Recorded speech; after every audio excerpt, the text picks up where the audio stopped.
Good evening, fellow cooperators, and welcome to Wescu'S fifth webinar.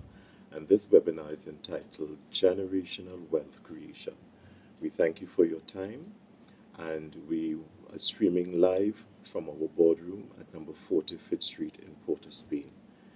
Before we go into our actual discussion, as usual, let us invite the Holy Trinity in our midst. So let us open with a word of prayer. So, Heavenly and Eternal Father and Friend, the great Jehovah Jireh, the Lord who provides, we thank you for your bountiful blessings this evening and each and every day of our lives. We thank you, Lord, for providing for us each and every day. Your grace and mercies, they are fresh each morning as we open our eyes. We also thank you for the understanding that it is your divine providence for all of us to live lives that are financially healthy, in addition to good health and unshakable faith. Jehovah Jireh, as we celebrate International Credit Union Month under the theme Building Financial Health for a Brighter Tomorrow, I pray in Jesus' mighty name that we make the necessary changes in our lives to live a holistically prosperous life. In Jesus' mighty name we pray. And this prayer is offered to God Almighty, the great Jehovah Jireh, who provides for us without any disrespect or discrimination to other religious beliefs.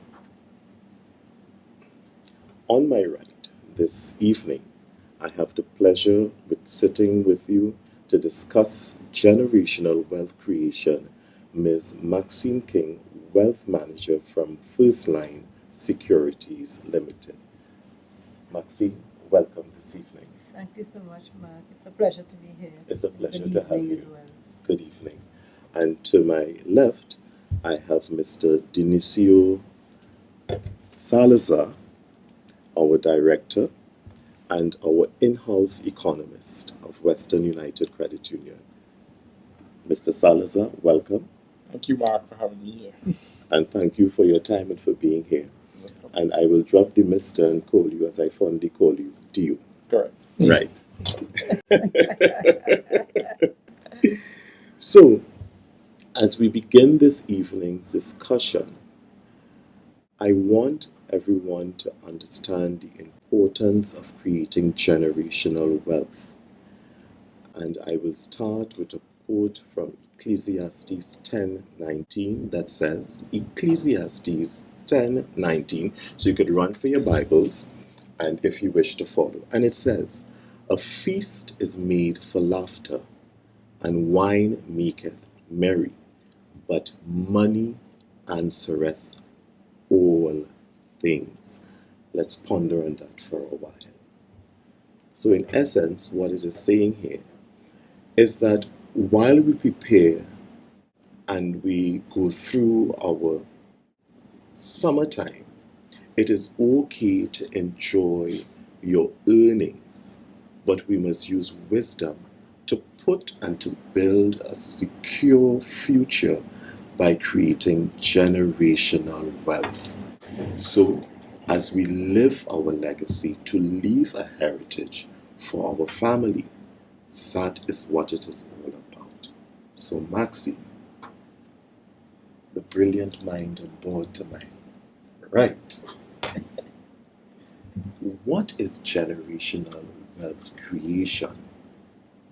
And what is its importance of us as maybe young or old persons taking the opportunity to create that wealth?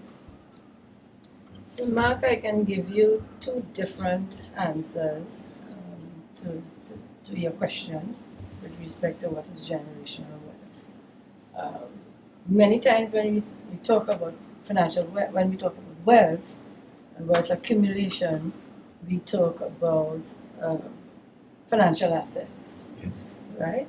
But it is my view that generational wealth and what is transferred from one generation to the next is much more than just financial assets. And when I talk about financial assets, I'm including traditional assets as we know them, shares, bonds, notes, right?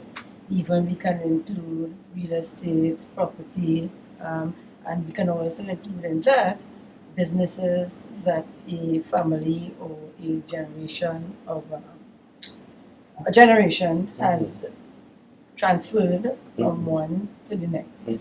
So generational wealth really is the movement or the conveyance of rights and titles, etc., right, to property, to assets in general, from one generation to the next. And it is generally done traditionally via a transfer mechanism. But as we go along in the discussion today, I want to introduce another idea with respect to how generational wealth can in fact grow and develop over generations. I wait with anxiously to hear that. I'm going to throw a little question to my partner here on the left of me. So we got an appreciation of what generational wealth creation is about, and my question to you is a very easy question, and this is another brilliant mind here. So, generational wealth creation. Some persons may be sitting right now in their living room thinking, but I am a poor person. What Mark and Maxine and Deo telling me about creating generational wealth? Do you have to be a rich person to accumulate wealth or to create or leave a heritage for your family to inherit? No. Those things can actually start from simple changes in spending habits. I fundamentally believe that one has to sit and chart a course by identifying your goals, your objectives, and how you intend to build that generational wealth. So, a simple thing as, let me use an example.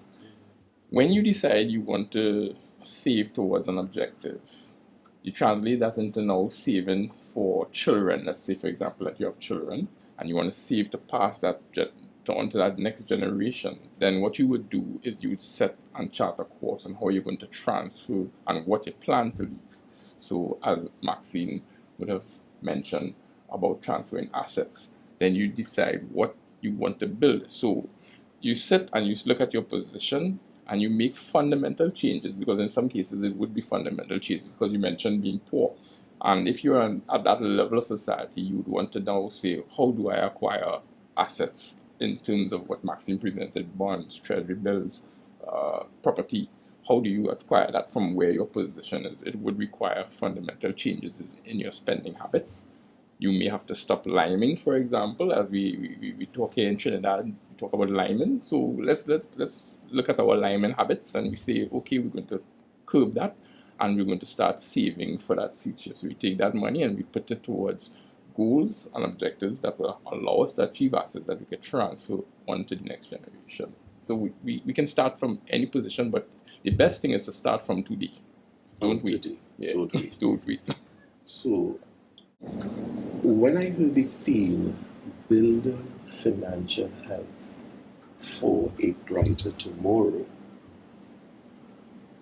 this was one of the themes that really resonated with me, because this is what Wescu'S is all about. This is what the cooperative movement is all about. It is about lifting persons out of poverty and a sense of hopelessness. So, as we try to do this this afternoon, and I like what you said, it is about now.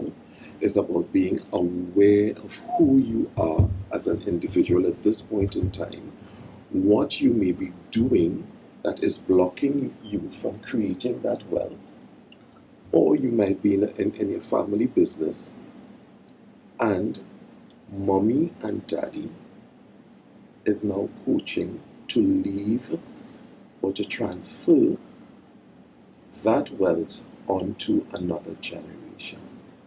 Maxine, how is that done?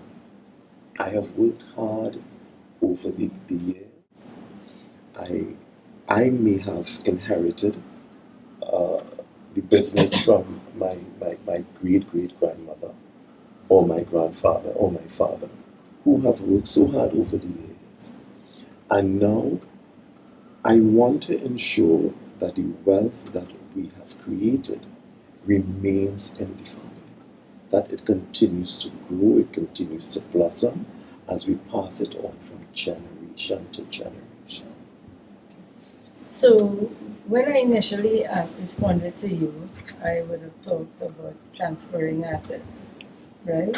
And generally, the traditional way to transfer the assets would be by, and I'm not a lawyer, Yes. we just see that up front. Yeah. But generally speaking, we know that one of the two traditional methods that are used are preparation of wills, using trusts, and one may even say, well, trusts, establishing trusts are for people who have a lot of money. And I say, no, it doesn't necessarily have to be. You may have some things of value that you feel that you can place in a trust for your beneficiaries, whether they are your children, your grandchildren, whatever, that they will get at a later stage, maybe after you die, maybe when they turn a certain age and you feel that they're in a position to be mature to handle whatever it is you want to transfer to them.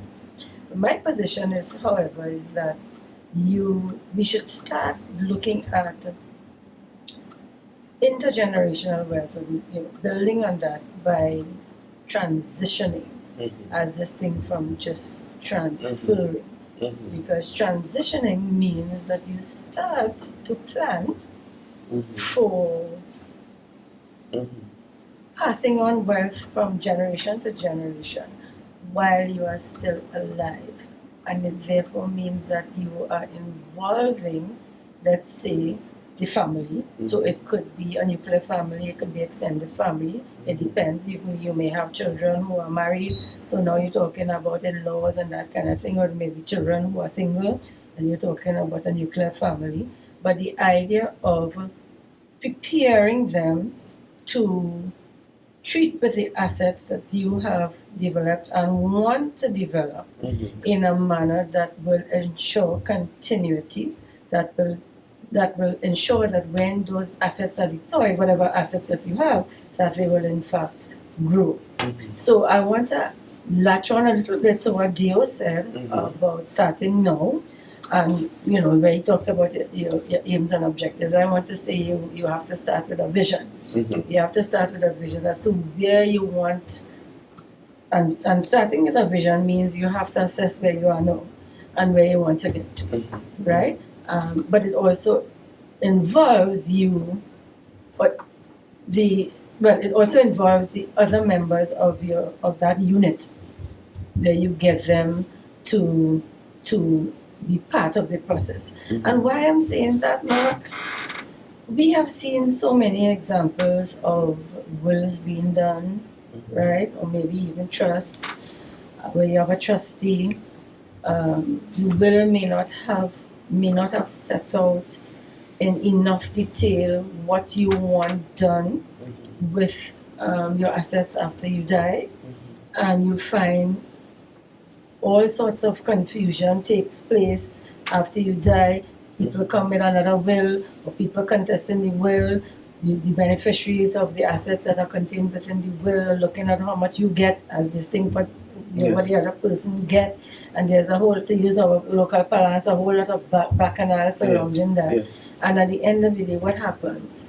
You may find that all that you sacrifice and work hard for during the time when you are alive goes to naught, because people have a sense of entitlement and they get whatever it is they get from you and then probably waste it away.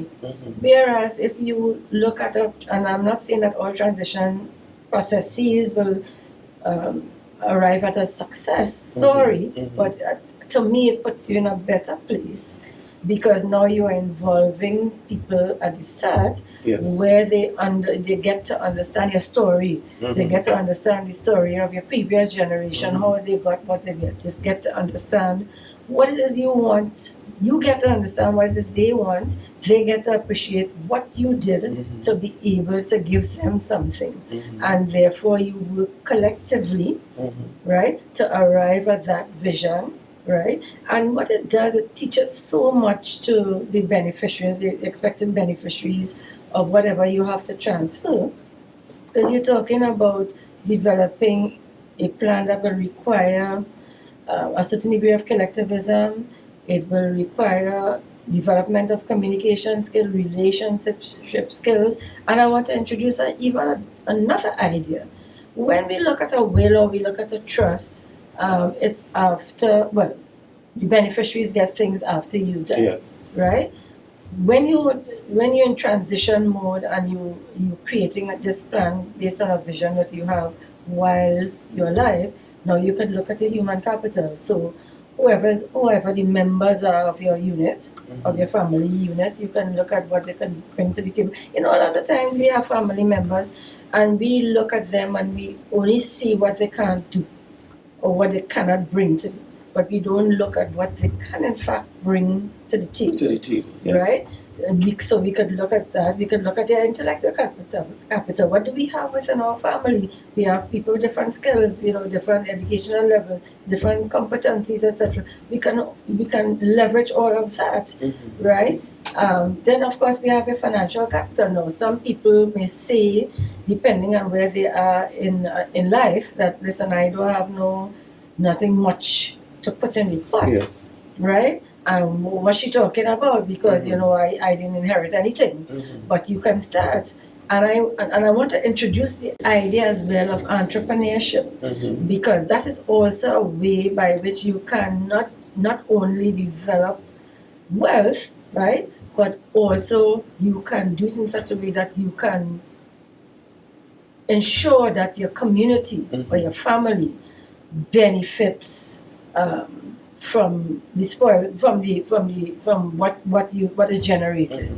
And so we can learn from other ethnicities, because we see it in our society with other ethnicities where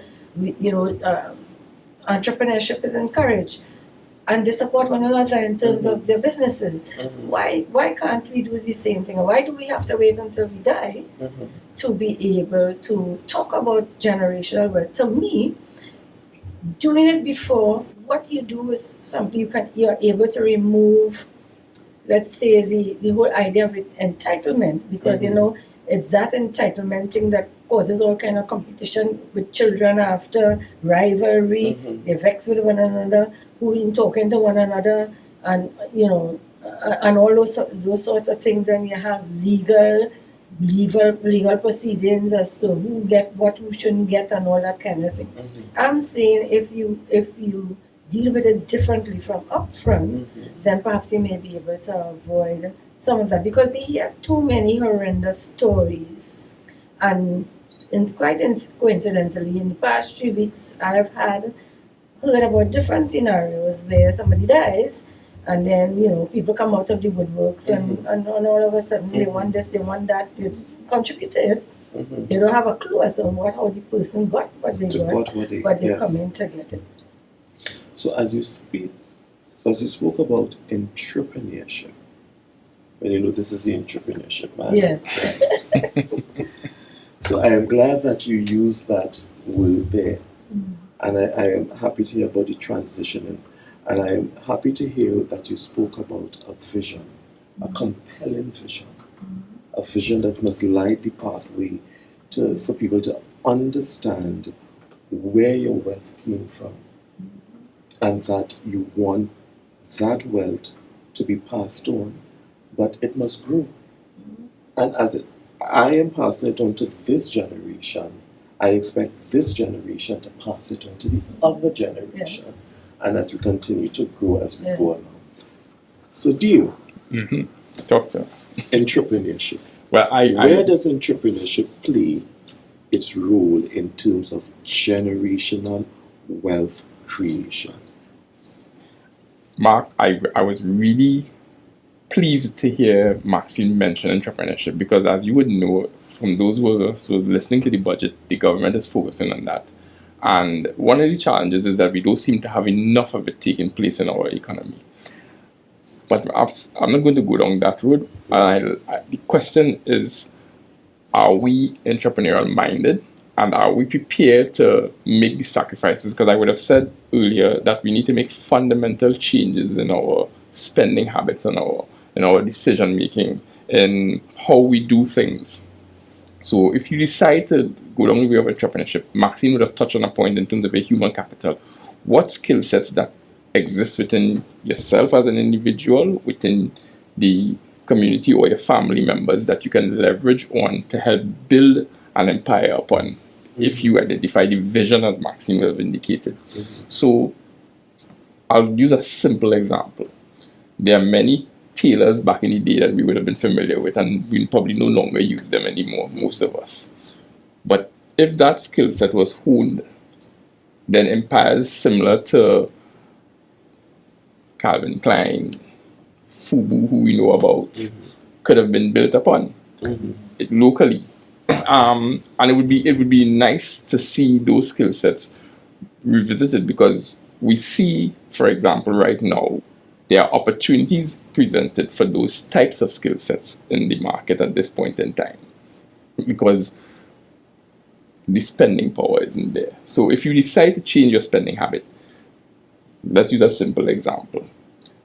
I could decide, because I have a skill set within the household that I have, to make clothing or to even make linens, curtains, and I could start with those simple spending concepts of going forward and purchasing the raw materials and creating an industry within the household that I then sell to my friends, neighbors, family members, and I build on that. I create a business entity, as Maxine suggested, a vision. So I create a business entity, and I then manufacture from a sole trader perspective, if that is the case, because I mentioned individual, or I go to a company, which is a limited liability, which we can't talk about today, but I can build an empire off of that, and that entrepreneurship context will take us into the next generation and the generations that you mentioned, because you will go beyond the 2 or 3 generations. You can build your empire that lasts beyond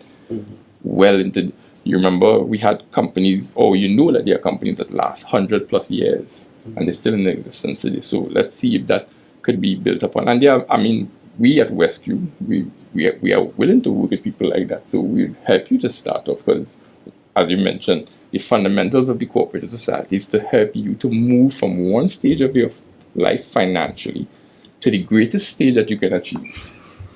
But are you willing? And when I say are you willing, it starts with discipline, changing your mindset, Correct. repositioning your thinking. But before I go into that, let's go to a commercial break.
Finances is really one of the biggest and most common sources of discord in families and in relationships. How do we handle that? You need to be on the same page with members of the household. One person can't be thinking, meh, we're gonna get through this, and spending and living life as if they were before this pandemic or before this storm hit us.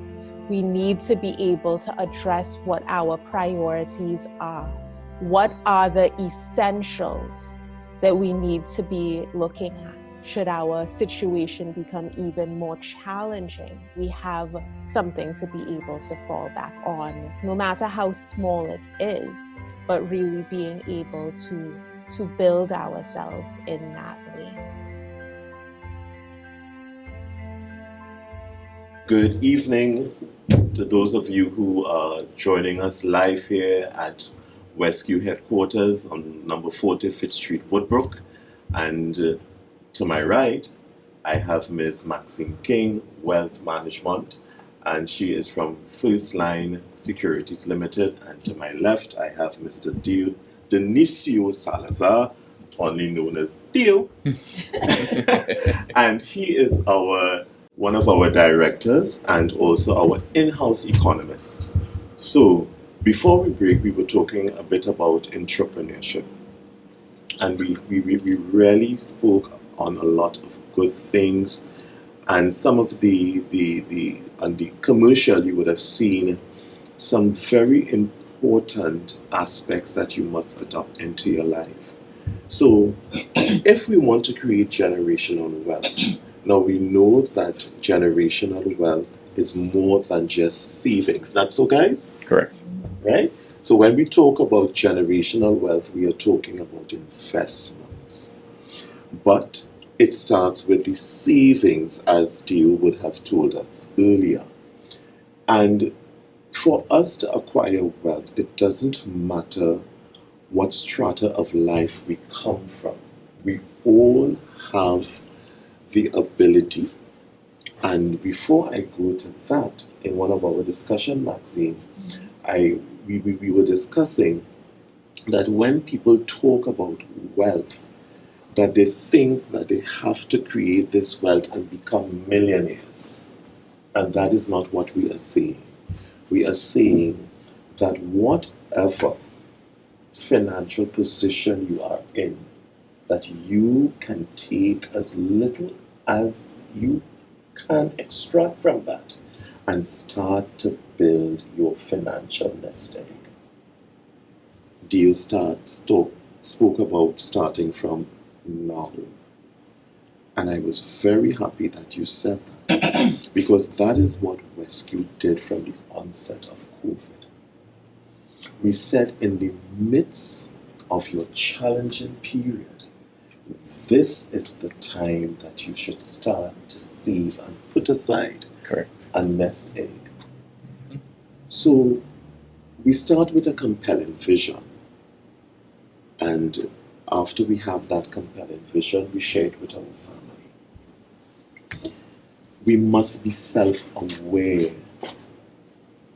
of who we are as individuals and what is preventing us from becoming financially healthy, building financial health for a brighter tomorrow.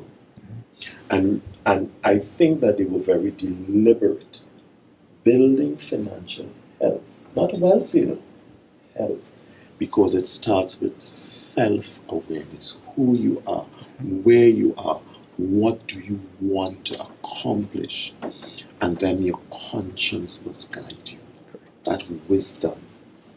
In one of the advertisements, you would have seen that the Miss Jitan Johnson said that it means that all parties must be on board in the discussion of where we want to go as a family in terms of our financial soundness. Maxine, the old people have a saying, drip, drip this full bucket, yes? Yes. Right. So we don't have to start, as some people say, when I get an increase in salary, when I get more money, then I will start. How do we start from whatever little? And I know from time to time I would call you, because that is what we are about at Wescu'S. We are about putting people on the financial pathway to create financial wealth. And I will call you and say, Maxine, I have this person I want you to talk to in terms of investment, in terms of, okay, I am retiring, I have additional money. Of course, you must bring some in Wescu'S, right? Of course. But at the end of the day, we want you to invest in something that will bring additional returns to you. So, the drip drip will fill bucket. And what kind of investment vehicles can someone use to start to build on that, to create a financially sound future? You must be saying, oh, all of that, Maxie, does answer that question. Mark, before I answer your question, if you will allow me. Of course. I want to put it in context, because you touched on a lot of things there, right? But to me, the heart of what you referred to is really the need for financial education, financial literacy, for people to understand the difference between, let's say, what savings and what investments. A lot of people don't know that there's a difference between the two. Yes. Right? But more importantly, I think we're making the assumption that people are starting to save or maybe to invest from a certain age. I want to inject that we have to create in the mindsets of our children, and if we have grandchildren, our grandchildren, that the idea of saving from a very, very, very early age. Long time we used to have piggy banks. Yes. And we used to put our little coins and things in there. Well, coins are no longer in vogue, but but we used to put coins in there, and that created a certain mindset with respect to saving, right? And I'm saying that we really should be ensuring in each and every family, in each and every household. It doesn't matter, and I like the analogy you used about drip, drip, the bucket must fill, because in introducing that to small children, you letting them know that, listen, you can in fact save. It doesn't have to be a whole lot of money, but whatever you get, right? You don't have to spend all. You could put some in your piggy bank, and then it could go in. You could put it in the bank or by a mutual fund or whatever. And you get them in that mindset so that as they continue on their life journey, they understand the importance of doing that consistently. Yes. But coming back to the point of financial education, when we're talking about savings, we put aside funds for specific reasons, right? It may be for vehicle repairs, for life insurance, or those kinds of things. Whereas with investment, we really put in money to work. We placing our money in instruments where our money would work for us. Well, we sleeping our money working for us, but it's commonly referred sometimes to as passive income. Okay. And there are different types of instruments that one can invest in, all right? You can invest in, if you're given your risk appetite, you can invest in shares, for instance. We have a stock exchange where there are shares traded on the stock exchange, and if you're so inclined, you can buy shares on the stock market, right? If you have a long-term vision with respect to how you want to invest, you can invest directly in note instruments. For instance, at First Line Securities, we are arrangers for private companies who would issue notes from time to time, and we allow individual investors to participate in those note instruments directly, or for instance, be depending on the dollar value of what you have as part of your holdings, we can in fact manage a portfolio of assets for you. If you have a certain dollar value of funds at your disposal. So there are different ways. There are open market operations, for instance, where you can actually walk into the central bank and you can bid on buy treasury bills, etc. Of course, depending on what you're investing in there and what kind of returns you're looking for, it may not make sense for you at the time.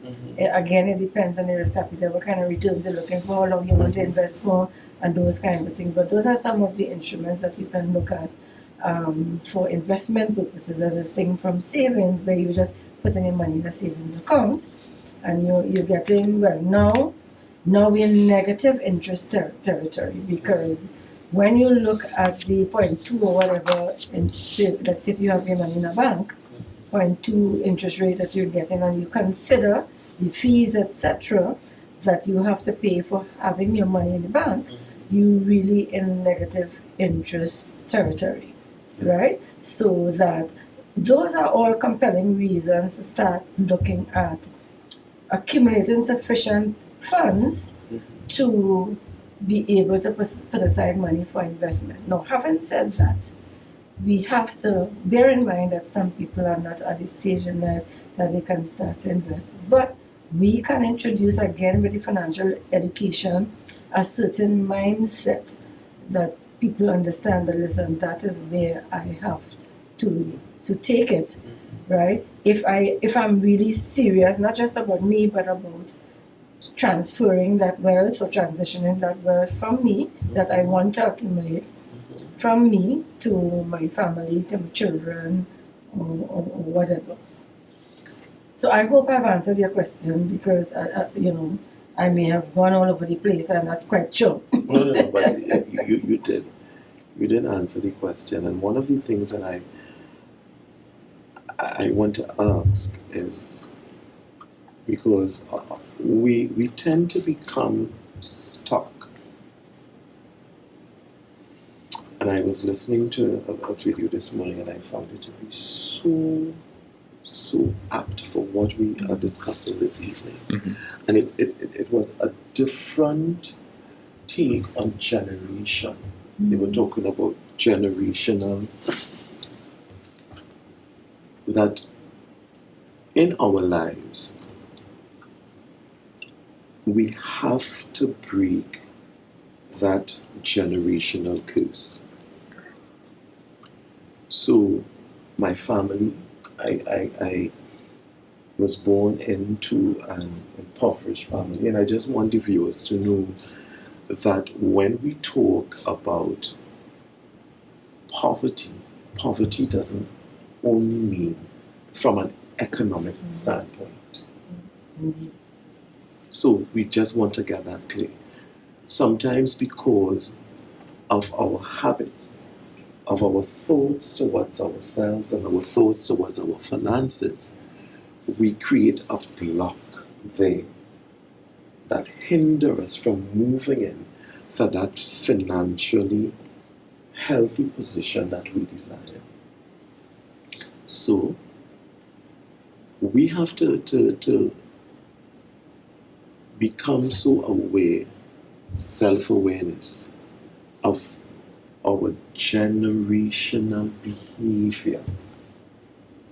And how can I, as an individual, attempt to change that behavior to create the wealth that I want to leave for my family? And my question to you before I jump over to Deo would be, I have an average income. Mark, Deo, Maxine talking all this thing about generational wealth creation. Where are getting it from? I am not working for any big. You're talking about investment in shares and all this sort of thing. But when I hear First Citizens Bank or Western United Credit Union have shares and coming, how do I now say, okay, I may not have a lot, but do I still have a chance with the little capital I have to get my feet in the door and allow it to grow? Do we have that opportunity as someone who is not from a financially sound background? Well, it comes back to your mindset, right? Generally speaking, in the wider society, it is felt that you have to have a large sum of money to be able to start investing. And investing is only for the wealthy. And people consider wealthy to mean people who have millions of dollars, right? Which is furthest from the truth. Because those very persons who have millions of dollars did not all start off with millions. They would have started off with smaller amounts as well, but they would have exercised discipline. Dio talked about spending habits. We didn't get into things like budgeting and whatnot, but there's an aspect of it where you don't go, you don't hang your hat higher than your hand could reach, and those kinds of concepts, right? Where you will in fact have to make changes to be able to start putting aside something small, and that something small will grow. Now you have to have patience as well. Eh? You have to have patience. Have it written down. Patience. Because this is not instant coffee. Yes. This is not magic. Yes. That a wash, as soon as I start to save, I must see it grow and flourish. It will, but you have to have the patience and the discipline to wait, to see it to fruition. And I want to bring that back to the whole idea of your vision, right? What gets focused gets done, and therefore, if you're just saving without an end sight in mind, without thinking about where I want to be, or even how do I want to be viewed when I die? What's the legacy I want to leave? How do I want to be when people say my name? What do I want them to associate me with? All of those things you should be thinking about when you are in fact putting together that vision, right? But to come back to the point about the investing, I don't know that it is going to be an overnight thing, right? But you have to have those ingredients: the discipline, the patience, right? The vision. You have to have it, and if you don't feel that you know how to do this, then you can always seek out a trusted advisor or whatever who will be able to assist you in getting to get into that place, right? So that's what I would suggest. But I don't know that because you don't have a whole lot of money, it means that you cannot start thinking or even introducing the idea of investing.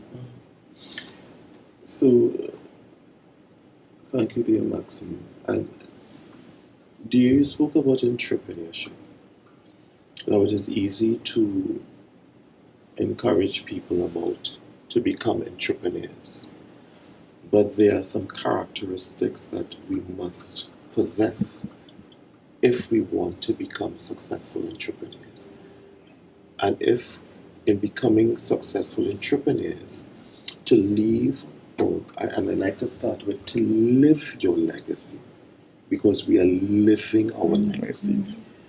And it's only when we die then the people will start to talk about it. But each and every day of our lives, we live our legacy. And then we leave a heritage for our families to grow and to continue. What are some of the characteristics? Because it is good to encourage people about entrepreneurship and get involved in entrepreneurs, but we all know that sometimes it is not all that easy. No, it isn't. So what are some of the characteristics that one must possess to be an entrepreneur? Good question, Mark.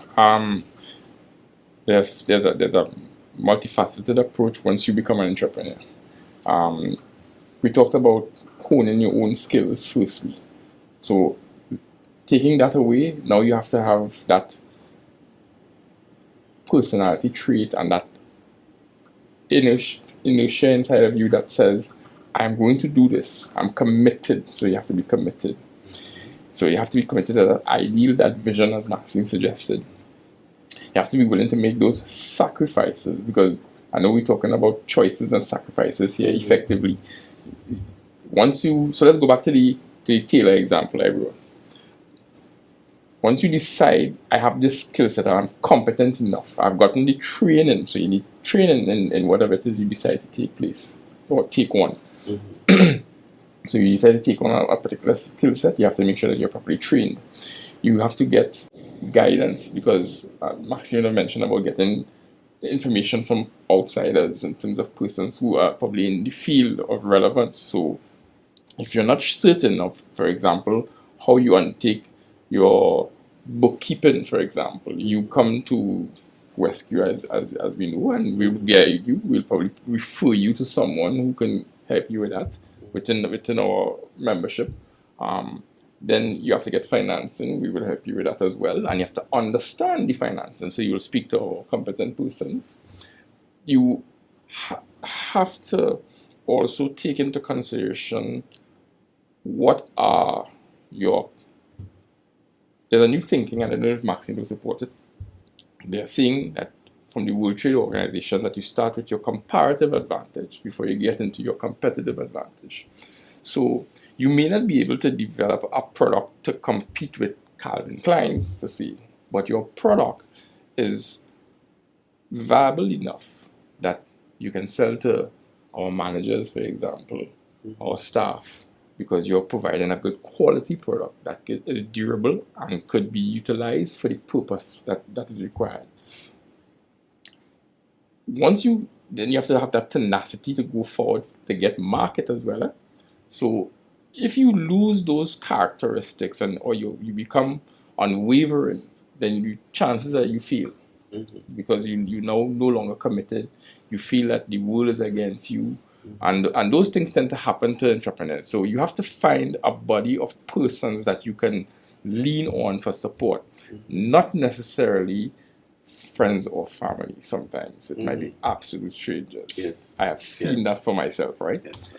And sometimes it's best to have that support outside, because family and friends may not necessarily support you in what your vision is, as Maxine suggested. So I said it has to be that tenacity within you, that inertia in you, that I'm going to achieve this, and you're committed towards it like that. So those two things, you see, commitment, it will take you to the end and to achieve the objective. You have to really do a lot of research. Once you become an entrepreneur, you have to continuously be researching. You have to understand a lot of things. I spoke about bookkeeping, your accounts. I spoke about tax. I haven't spoken about taxes. You have to understand the taxes in the system that you're working in. You have to understand what is the best quality materials. For example, if you're using the tailor example, where am I going to source the best quality? You have to understand the supply chain. I mean, we could go in depth here, but effectively, I always say that entrepreneurs have to have firstly that commitment. They must have that willingness to learn, and they should have that ability to go out there and get the information irrespective of the no's. Face the no's, because the no's are always going to be there, but the yeses are there. Yes. You just need to find the guidance. And once you get the guidance, you run with it. And you can be successful. There's nothing that stops entrepreneurship, and there's nothing that stops our committed entrepreneur in my mind. And I would like to add, if I can. But of course, I am only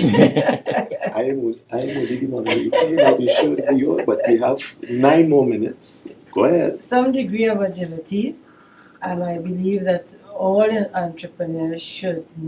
You don't set out in business to fail, but if you do, for whatever reason, know that it is not the end of the world, and that you learn from whatever may have been the challenges or what would have caused you to fail, and you go again. To me, a true entrepreneur is able to rise and go again. Yes. Correct. You know?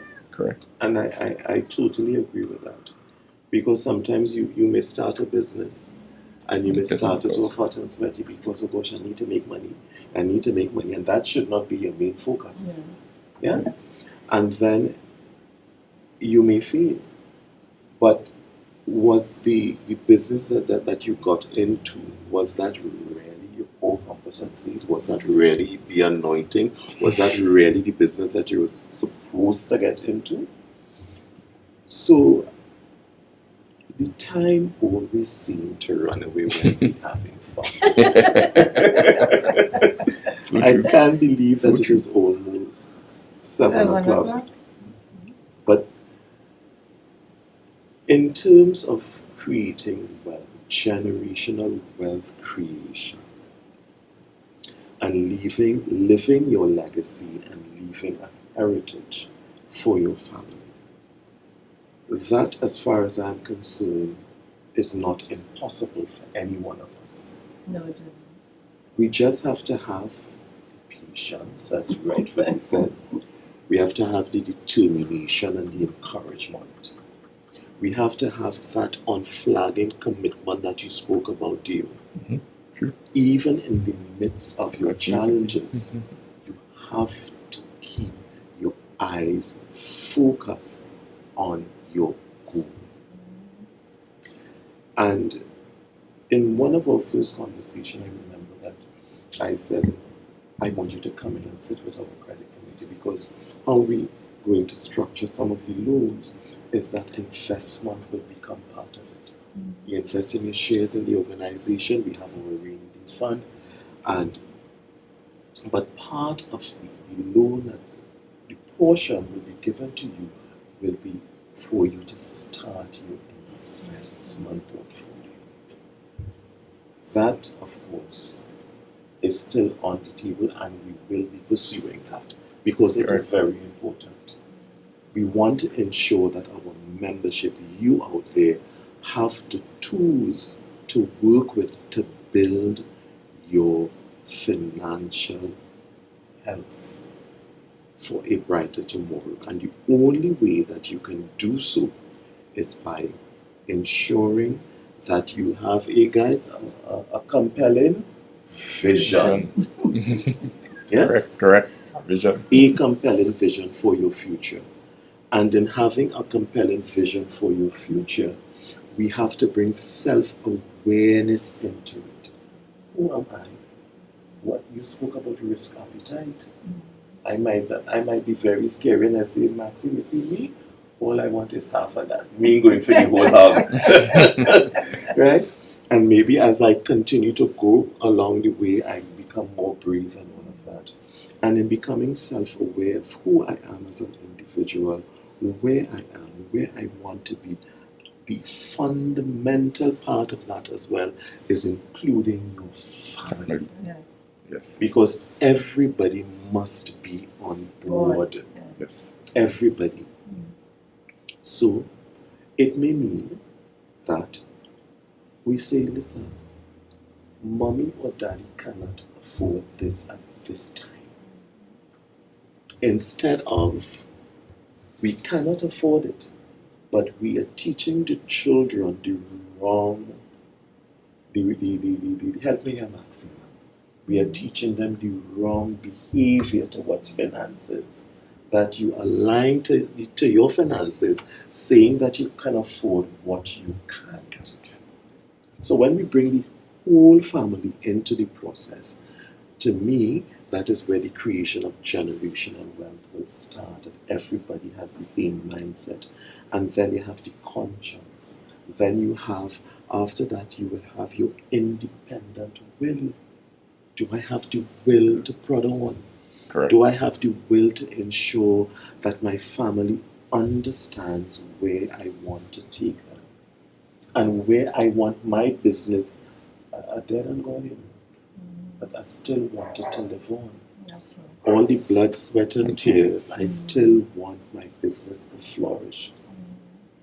And I want to ensure that that customer care that I had within my business live on as well. So and then we have the creative imagination. Yes? Yes. And there's a simple thing that we can do as well in our families is to sit and have dinner time. Oh, You know, Maxine, man, you're preaching. Yes. Where we sit and we have dinner and we converse and Yes. we share ideas. Yes. We give stories. You know, the older ones can give stories of the past. The younger persons can talk about their own visions, and you know, as a collective, you come up with your step by step or your process Yes. for building that very generational wealth that we came here to talk about today. You might want to add 10 of the phones during that dinner time.